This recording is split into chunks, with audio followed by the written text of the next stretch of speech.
балаларымның әрқайсысына жеке-жеке мысалда балалардың атын атап, мен жаңағы баланың атын айтамын мысалға да, мен Асқар, жасым мысалға балам жасы 5-те болса, мен 5-темін деген секілді ше. Осылайна мен балаларыма өзім жаңағы не жасап көрдім ғой, терапия секілді жасап көрдім ғой. И сол кезде мен терапия жасаған кезде мен балаларымнан өте көп травмаларды көрдім.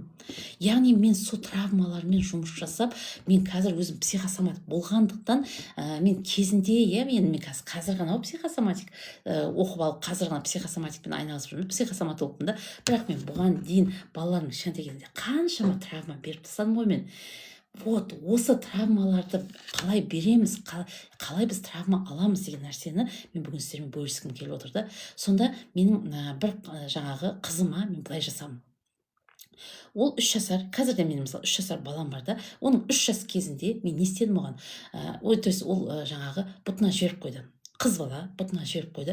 Ол бір емес, бірнеше рет солай. Енді былай 3 жасар бала, қазір балама қарасам, уже бәрін біліп тұр, туалетке бару керегін біледі. Барлығын жаңа осознанно жасай алатын кездер ғой, бірақ бәрібір де балалығын жасап жіберіп қоятын кез болады екен осы кезде ше. И содан жаңа қызым менің сол 3 жасар кезінде жіберіп қояды. Мен тұрам дағы ана қызға ашуланып, қатты нервничать да, ұрып, в общем, ананы алып туалетке, қараңғы туалетке кіргізіп, есігін жауып тастаймын. Ғой, ана біздің жаңа нервіміздің өте жұқарып кеткен ғой осы жерде. Вот сөйтемді, ана қызым деген аңырап жаңа туалетте ше. Енді действительно қыз бала біріншіден да, и жаны шыққанша қатты айғайлап, жылап, қорқып, сөйтті. И біраз уақыттан кейін барып мысалы шығарып алдым да. Сол кезде балада мен соған бүгін сол не жасап отырмын ғой, жаңағы терапия жасап отырмын ғой сол қызыма ше. И сол кезде сол қызым мынандай травма алған ғой, қазір есіме түсірейін. Мені қолдайтын ешкім жоқ.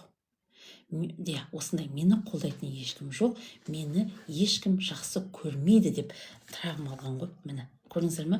Осылайынан біз балаларымызға травма беріп жатырмыз. Өзіміздің травма алғанымызбен қоймай, біз осылайынан балаларға травма беріп жатыр екенбіз қыздар. И сол травмамен бұл қызым жасы 10-ға келген, 3 жасында болған оқиға, ол жасы 10-да. Сосын соны айтсаңшы, вот лас жерге анау того жаңа нервтің ауырғанынан жаңа айғайлап туалетке қамаған ғой. Ойлаңызшы, сонда светін өшіріп тастағам еще. Сондай того сондай не болды ғой. Содан жаңа қызым не дейді да, қазіргі таңда үйде отырғысы келмейді. И сосын бір жерге жаңа анда барам, мында барам деп, в общем, үйден қаша береді да. И сосын жаңа туысқандардың үйіне барады, и сол жақта жүреді. Сонда жаңағы туысқандарым айтады да, қызымыз айтады да, жаңа не ғой дейді, тыныш, дыбысы шықпайды ғой дейді да. Бірақ ол үйде кәдімгідей өзін емін еркін ұстайтын да, басқа жерде ол үндемей жүреді екен да. Сонда мен соны не істедім ғой, ойладым ғой. И сонда жаңағы не бар ғой, шешім бар ғой. Ол егерде сыртта жүрсе де, жаңа туыстардың үйінде жүрсе де, егер бірдеңкені бүлдіріп қоюдан қорқады, бүлдіріп қойса, мама секілді оны жазалайды деп қорқады ғой. Көрдіңіздер ме? Вот осы қорқынышпен өмір сүріп келе жатқан 10 жасына дейін. И мен соны алып, мен не жасадым қызыма? Дәл сол оқиғаға қатысты мен қызымнан кешірім сұрадым. Сол оқиғаға қатысты қызымнан башқан кезінде сол травма емес, сабақ ретінде қабылдайтындай жұмыс жасадым. Міне, қыздар, мен қазір мысалда психосоматик болғаннан кейін мен осы нәрсе жасай алып жатырмын да.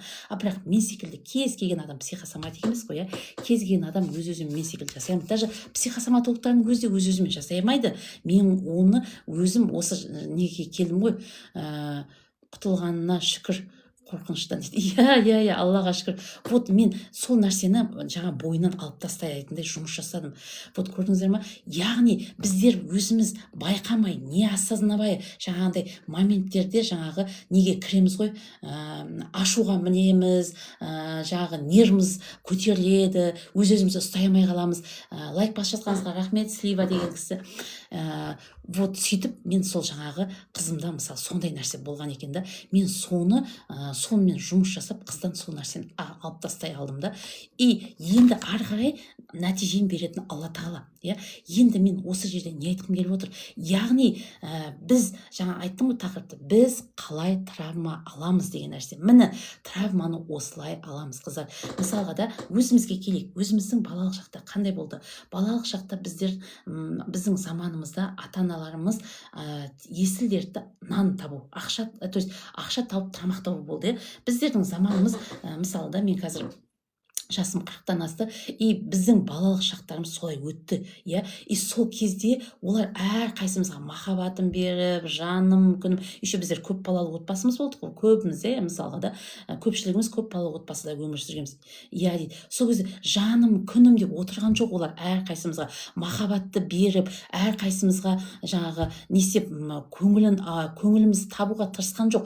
Олардың басты мақсаты отбасындағы осы бала-шаға қалай тамақ тауып берем. Екеуі де жұмыс жасады, мысалда отбасыда. Самый главный туп-туп болды. Арғай уже бала-шаға өзімен өзі өсіп жатыр. Олар самый главный жаңағы ақша тауып келеді дағыны, обед береді, ужин береді, кірлерді жуады, нан пісіреді, үйді жаңағы жина деп указ береді. В общем, жұмыстар тапсырды. Болды, өстік. И біздер былайша кезінде қазір қарасақ, андай роботтарды өсірген секілді да, жаңағы на самом деле біз робот емес, біз адамбыз да, и бізге махаббат керек, бізге внимание керек, біз олардан қолдау күттік керек кезінде де, бірақ олар олғандай қолдау беретін, олардың уақыттары да болған жоқ, олар білген де жоқ.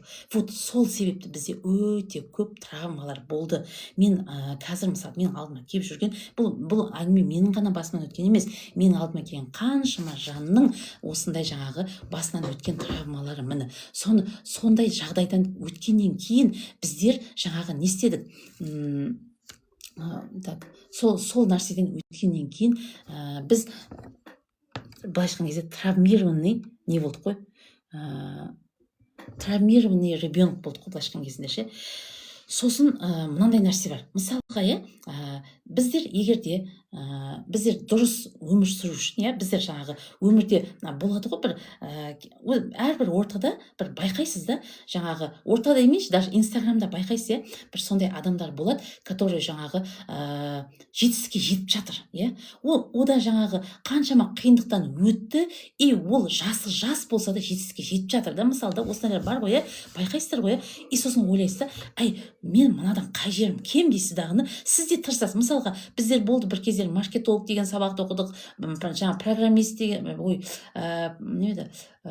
продюсер деген сабақтарды оқыдым мен бір кездер ше. И сол кезде арамызда болады біреулердің солай жетістікке жетіп жатқан.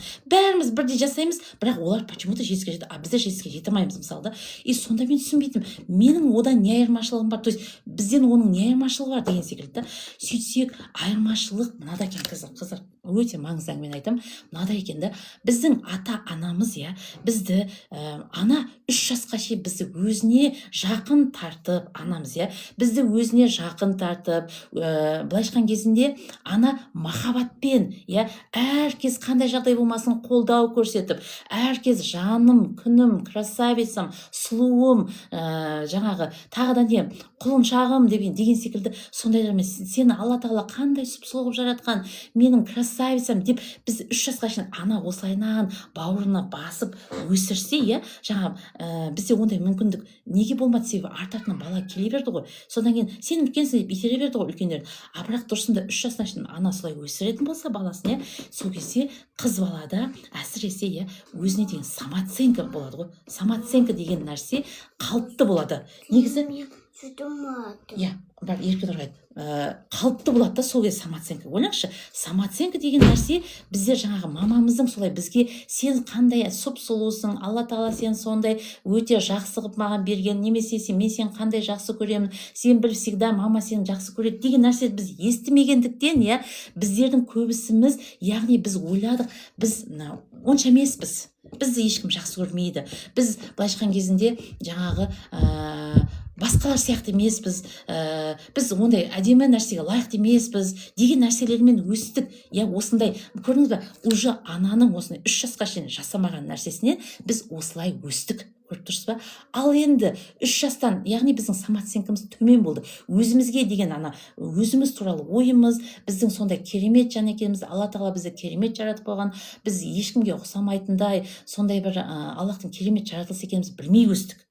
біз как-то что-то не то секілді солай өстік мысалы да. И одан кейін екінші жаңа ары қарай әкенің жасайтыны, әке 3 жастан бастап, 3 жастан бастап осы қыз баланы болсын, ұл баланы болсын, жаңағы уже шақырып алып, әке уже былайша айтқан кезінде дұрыс отбасыда әке уже не істейді, оған бүткіл назарын аударып, яғни енді әке всегда үйде болатын адам емес қой, но все равно жұмыстан келгеннен кейін болсын, сенбі жексенбісінде болсын, яғни баламен 3 жастан асқаннан уже 4 жастан бастап баламен уже уақыт өткізу керек әке. Не істеу керек? Онымен ойындар ойнау керек, онымен бір нәрселерді құрастыру керек, бір нәрселерге бүйтіп жаңағы құрастырып жатқан процестерді көрсету керек, онымен жаңағы бірдеңке жаңағы машиналардың кетіп бара жатқан, әйтеуір в общем ойын ойнау арқылы, ойын ойнау арқылы әке оған процестің маңыздылығын көрсетеді. Сол кезде әкемен ойын ойнап уақыт өткізген бала 4-5 жасында, ол ертең мықты жаңағы финансист бола алады, мықты кәсіпкер бола алады, мықты ақшамен байланыс жасай алады. Кез келген нәрсені жаңа қолына алса, соны былайша айтқан кезінде не істей алады? Жоқтан бар жасап өндіре алады. В общем, кәсіпкер бола алады деген секілді ғой. Неге? Өйткені әке, яғни көрсетті, жолын көрсетті. Әке деген жаңа ана әкемен, то есть баламен ойнам, то есть әкесімен уақыт өткізбеген балада процестің қалай жүретінінде хабар жоқ. Процесс деген нәрсеге внимание қою, процесс деген нәрсеге бүткіл назарды қою, процесс деген нәрсеге былайша айтқан кезінде соны жасау арқылы рахаттану деген нәрсе жоқ та. Әкемен ойнамаған балада ода не бар? Ода только нәтиже. Өйткені есейген шағында ол тек қана нәтижеге ғана жүреді да. Яғни ол бір нәрсені жасап жатқан кезінде оның ойының барлығы нәтижеде, ана жақта тұрған нәтижеде тұрады да.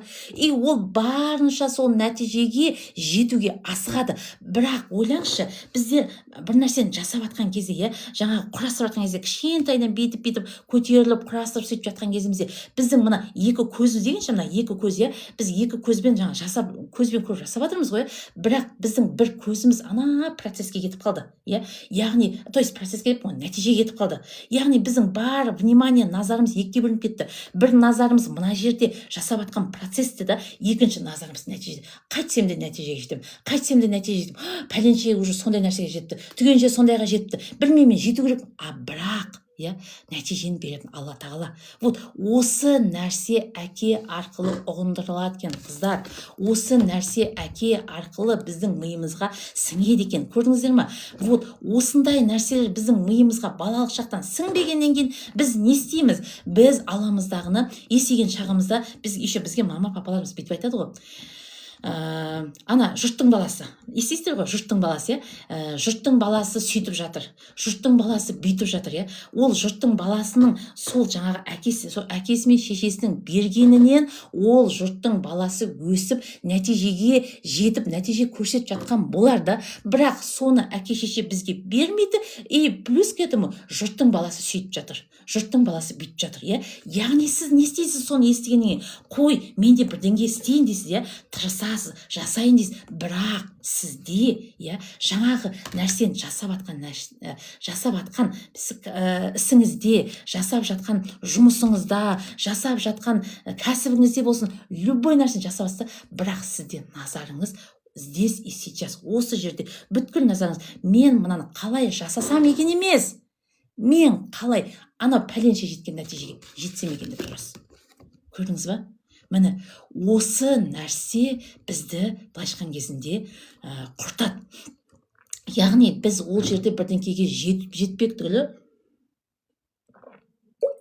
біз ол жерде жарты жолдан тастап кетеміз. Неге? Өйткені назарымыз прямой бір жерде тұрған жоқ. Екі назар бір жерде тоғысып, бар внимание бір жерде тұрған жоқ. Тек біреу ғана тұрды, біреу анау нәтижеге кетіп қалды уже. Ана нәтижені қарап жүр. Қайтсем де осы нәтижені жетем деп ше. Көрдіңіз ба? Міне, бұның барлығы балалық шақтағы әке мен шеше арқылы келген травмалардың жемісі. Көрдіңіздер ма? Осы жерге шейін эфирімде отырып түсінген адам бар ма? Дәл осыған дейін сұрақтарыңыз бар ма? яғни біз травманы қалай алады екенбіз? Айтыңыздаршы, осы мен бір как будто сабақта, действительно, бұл өйткені адамдардың барлығы бұл ақпаратты біле бермейді. Сондықтан да түсінбейді өмірде, өмірде болып жатқан қиындықтарды түсінбейді. Не үшін болып жатыр бұл қиындық? Не себепті осындай нәрсе менің өмірімде болып жатыр? Түсінбейді да. Сондықтан да жанталаса береді, и сол жерден бірдеңкені тауып алғысы келеді. Жаңағы былайша айтқан кезде сөйтіп уақытын да тоже жоғалтады да. Көрдіңіз бе? Сондықтан да мен осы айтып жатқаным сіздерге түсінікті осы. Айтыңыздаршы осы сұраққа. Сонда біз травманы қалай алады екенбіз? Кім түсінді осыны? Мен бағанадан бері айтып отқан ақпаратым кімге жетті? Хотя бы бір адам түсінді ма осы нәрсемді? Давайте бір кері байланыс сіздердің естігім келіп отыр.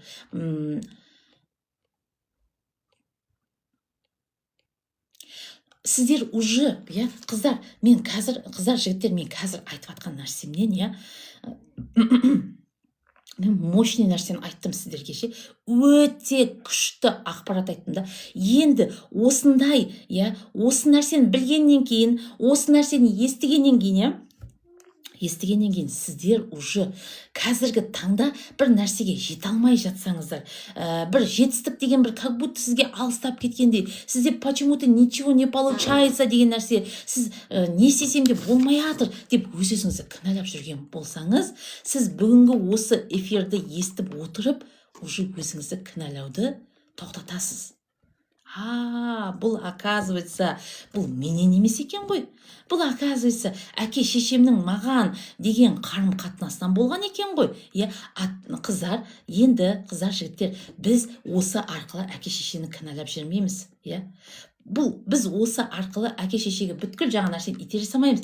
Яғни біз уже, біз түсінеміз, әке-шешенің қарым-қатынасынан бізде осындай қазіргі таңда ересек болсақ та, әлі күнге шейін бір үлкен жетістікке жете алмай жүрген болсақ, дәл осы әке-шешенің қарым-қатынасынан болған нәрсе. Түсініп тұрсыздар ма? Маған лайкты басып жіберіңіздер, сіздерге қиын емес қой. Енді не істейміз ары қарай? Біз, қыздар, ұлдар, жігіттер, біз түсіндік, яғни түсіндік па? Осын бір нақтылап жіберейікші, сіздер шамалы бір кері байланыс беріңіздерші. Біздер қазіргі таңдағы біздің жетістікке жете алмай жатқанымыздың, лайк басып жатқаныңызға рахмет, Мун деген кісі.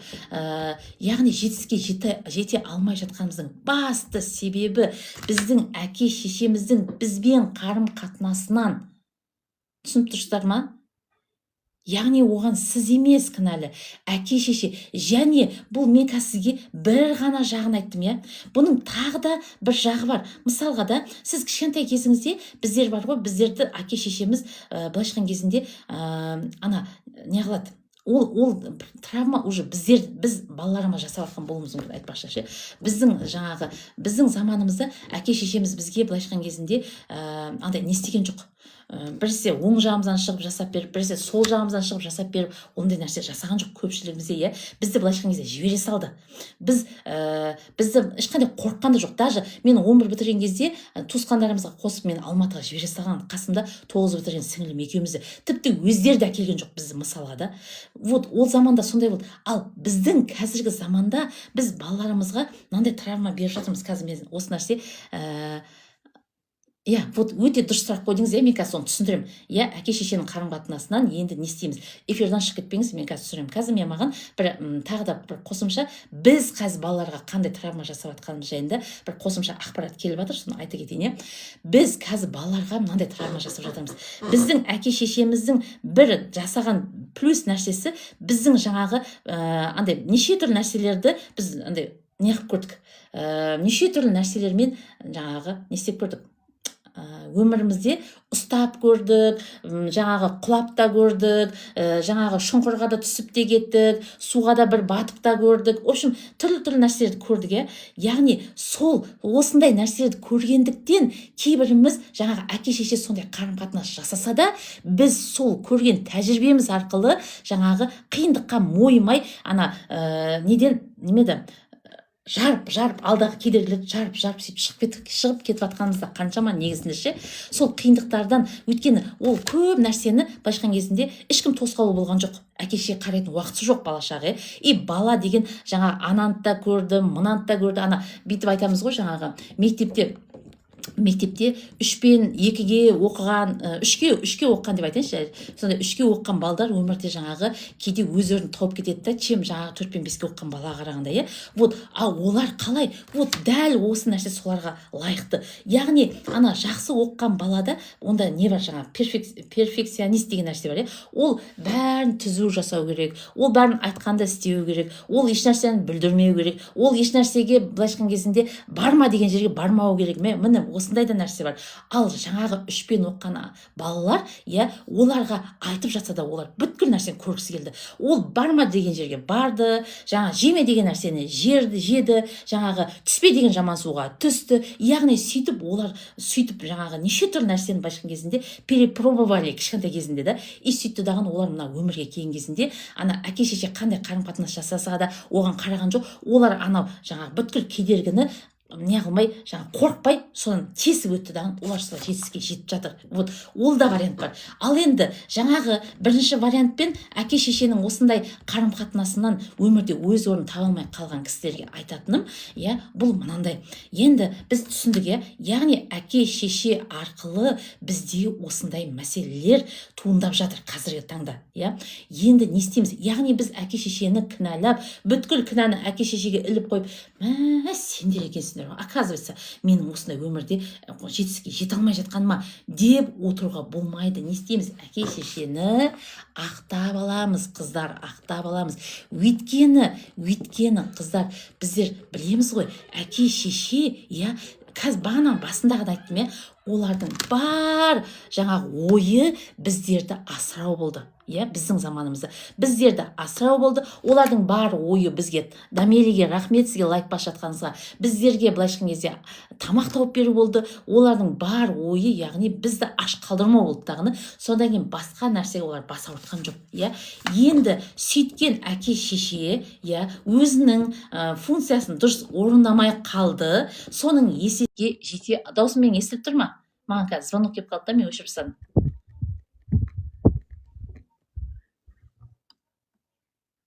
Мен телефон андай қызып келе жатыр, қыздар. Қазір андай сарт еткізіп өшіп қалуы мүмкін. Егер өшіп қалып жатса, сіздер эфирдан шықпаңыздар, иә. Мен қайтадан бір 2-3 минуттан кейін қайтадан эфирға келіп қосыламын. Аха. Егер вдруг не қылса, қазір неғып тұр. Керемет дейді. Рахмет аға, ақкүміс, рахмет. Енді, яғни біз түсіндік, иә, әке шешеміздің осындай қарым-қатынасынан бізде жаңағы өмірде әлі өз орнымызды таба алмай жүрген болуымыз әбден мүмкін. Енді біз әке шешемізді ақтап аламыз. Қалай ақтаймыз? Оны былай ақтаймыз. Біз былай ақтаймыз, қыздар. Өзіміздің жаңағы параққа жазсақ та болады. Оны Айтолқынға рахмет, подписчик болып жатқаныңызға, Жанарға да рахмет. Яғни біз не істейміз? Параққа жазсақ болады. Иә, ақ қағазға аламыздағын жазамыз. Яғни бізге бастысы бізге былай жазу керек. Біздің мысалға да қазіргі таңда мен осы ақпаратты айтам дегенге дейін сіздерде бір әке шешеге қатысты бір реніштер болды. Иә, сіздерде ше мысалға да бір іштеріңізде тығылып жатқан реніштер болуы мүмкін. Болса болды, болмаса жаңағы дәл жаңағы ақпаратқа қатысты болсын, самое главное жазасыз. Ана, мама дейсіз ба, папа дейсіз ба, әке, ана дейсіз ба, шеше дейсіз ба, білмеймін, общем, солай жасасыз. Неғыласыздар, мен түсіндім. Сендер маған осындай жасамасаңдар да, сендер маған осылайнын жаңа самооценкамды төмендетіп тастасаңдар да, сендер маған мені осылай кішкентай кезімде осылай әке ойнатпасаң да, ана маған осындай жаңа маған сен сұлусың деп айтпасаң да, иә, мен оның барлығын енді түсіндім. Өйткені сендерде бізді асыраудан басқа варианттар болмапты. Мен сол үшін де сендерді кешіремін. Және сендердің осы жасағанда, сендер осы нәрсені бізге осылайынан жаңағы нәрсені бермеген кезде, біздің болашақта өз орнымызды таба алмайтынымызды білмедіңдер. Егер сендер білген болсаңдар, сендер уақыт тауып оның бәрін жасайтын едіңдер. Оған уақыт табатын едіңдер. бірақ сендер оны өздерің де білмедіңдер, және сендерге де мүмкін әке-шешелерің солай қараған шығар. Бәрі де мүмкін ғой. Міне осылайынан жаңағы әке-шешені былайша айтқан кезінде ақтап аламыз. Бұл нәрсені мысалда мен айтып жатқан кезде, иә, шынымен де сондай ғой деп не істей салуға болмайды, қыздар. Шынымен де сондай ғой дей салу болмайды. Кәдімгідей жазасыздар. Кәдімгідей жазу міндетті. Неге? Өйткені сіз жазып атқан ақпаратты, сіз саналы түрде 5-ақ% жазып атқан ақпаратты мына түп санаңыз көреді. Түп сана әке-шешеге қатысты обидалар болсын, реніштер болсын, жібере алады. Ал біздер әке-шешеге қатысты обидада отырсақ, реніштерде отыратын болсақ, бізде мына өзіміздің жаңағы самооценка не болады, тұрақсыз болады. Бірде көтеріліп кетеді, бір оқиғаларда, бірде түсіп кетеді. Өзіңді кәдімгідей немен жаңағы айтады ғой, до того өзімді плинтустан да төмен көрдім деп айтып жатады мысалы біреулер, бір уақытта көресіз, самооценкасы не за что өзін-өзі биік жаңағындай көтеріп тастайсыз бір уақытта. Неге? Бұның барлығы самооценка тұрақсыз болған, ол өте дұрыс емес, дұрыс емес нәрсе.